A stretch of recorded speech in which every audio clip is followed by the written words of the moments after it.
أسأل الله أن يحرم هذا الوجوه على النار، وأن يسعدكم سعادة لا تشقون من بعدها أبدا، وأن يدفع عني وعنكم الإفلاس في القول والعمل.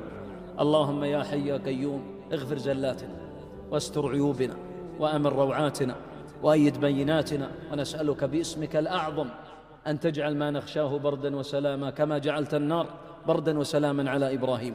اللهم يا حي يا قيوم أسألك باسمك الأعظم لمن حضر ولمن قال آمين أن تقيل عثرته، وأن تغفر زلته، وأن تجيب دعوته، وأن تسعدهم سعادة لا يشقون من بعدها.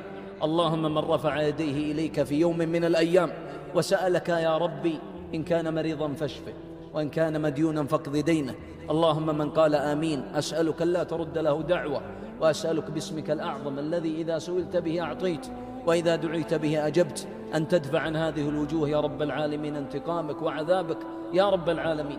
اللهم أسألك يا ربي برحمتك التي وسعت كل شيء علما أن توفق شبابنا في هذه الأيام في الامتحانات وفتياتنا، اللهم افتح لهم فتحا مبين. اللهم يا معلم إبراهيم علمهم، ويا مفهم سليمان فهمهم. اللهم من كان من الحاضرين عاطلا فيسر أمره وفرج همه وارزقه رزقا حلالا طيبا مباركا فيه.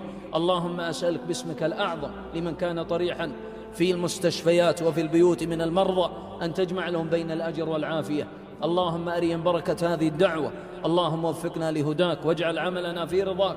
اللهم أسألك وأن تجعل هذه الدعوة خالصة لوجهك، أن تأخذ بأيدينا وعلماءنا وولاة أمرنا إلى البر والتقوى. اللهم من أراد الفتنة بيننا وبين ولاة أمرنا وعلماءنا فرد كيده في نحره. اكفنا شر الأشرار وكيد الفجار وشر طوارق الليل والنهار. اللهم من أراد الفتنة ببناتنا كائنا من كان فاعم بصره وشل أركانه وأخرس لسانه وادفع الضر والفتن عنا ما ظهر منها وما بطن. ربي أسألك أن تكشف الكرب والغمة عن هذه الأمة، وأن تنصر المسلمين في كل مكان وزمان.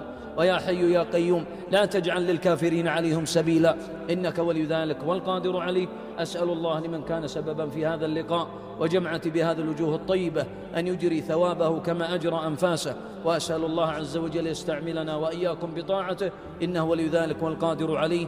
وكلها تحت مسمى سعيد بن فروة.